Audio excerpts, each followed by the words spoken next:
I did other things, but I have had other struggles, which I'm not going to go into right now. But you have to. You can't.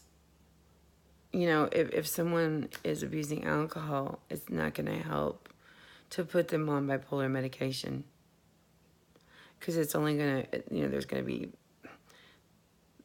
the way it interacts with these medications is never usually good. Well, it's not good. You can't be on both.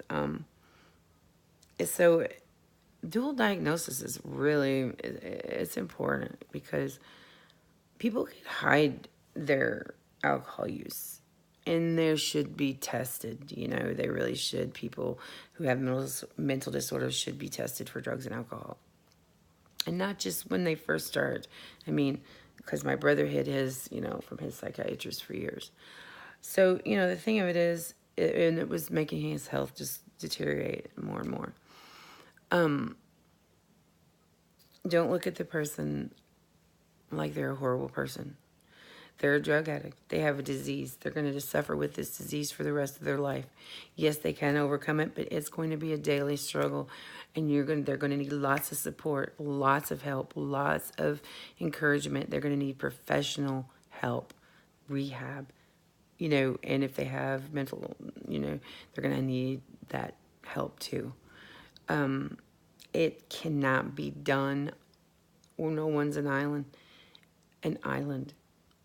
We need each other. We need support. We need help.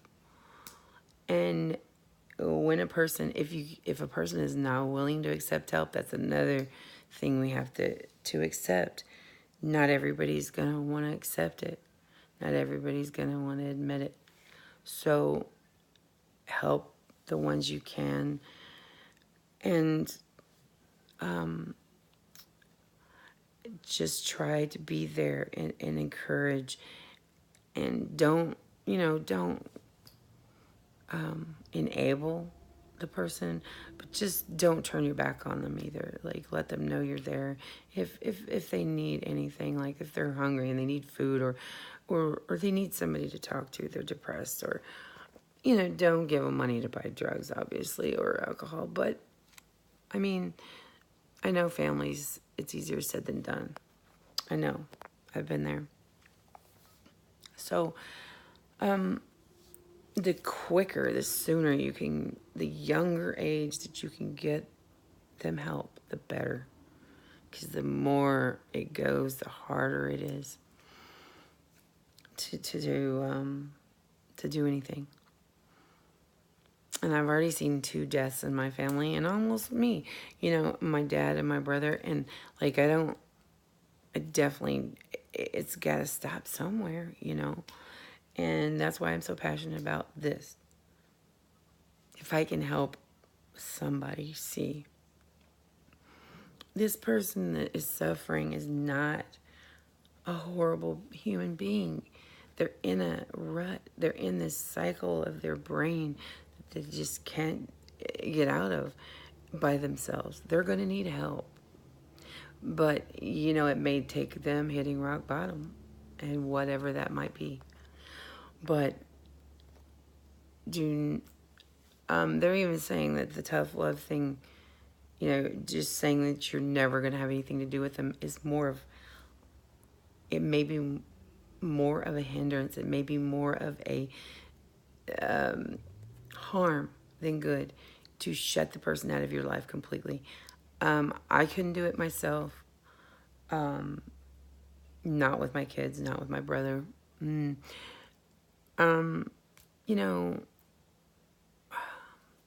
Be there, but be willing to recognize when they're at a low, because that's when they're probably going to respond to your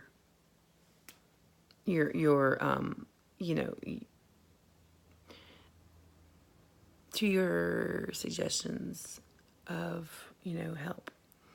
When they're up here, probably not as much. But when they come down is when you got to catch them in this this mood.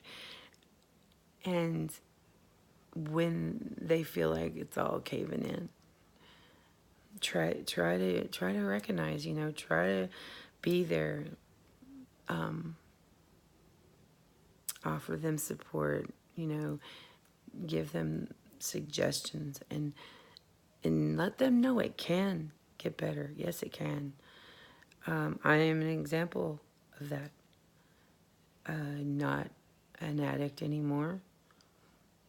I'm trying as best I can as far as my medications go. No, I'm not perfect. And yes, I still have problems. And I will always have. But it's a lot. It's much, much better than it was 3 years ago, even 2 years ago, even a year ago. It just seems like, but I'm not going to be able to ever have, well, per se, a normal brain, which whatever that means. Not everyone has some sort of problem. But I will struggle with it, but it won't be as bad. Yes, I will still have ups and downs, but they won't be all over the place. Hopefully, hopefully, as long as I try to eat right. That's another thing. Exercise, get plenty of sleep. If you know you're going without sleep for too long, take something to sleep. You need to drink plenty of water. You need to keep hydrated, all that kind of stuff. Take vitamins. Fish oil is supposed to be good. There's all kinds of natural things you can do as well. You don't have to be drugged up to the point where you don't know what's going on. That's not necessary. And I didn't want that for me, and I wouldn't want it for anyone else. I want to take the least amount possible to have the best quality of life that I can have. Hope that was as clear as mud. I did the best I could. And you can look these things up, research, the drug addiction, the National Institute of Mental Health. There's all kinds of, just Google drug addiction and bipolar disorder, drug addiction, bipolar disorder.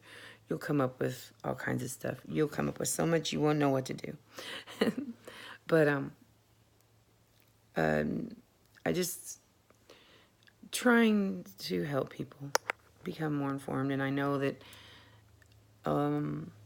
probably a lot of you already knew, but some of you, probably a lot of you didn't. So, hopefully it can help you help yourself or help a loved one, help a friend. The more informed we are, the more we know it's okay to talk about it. It's not taboo. It's not horrible. We need to open up. Thanks, everybody. Have a great day.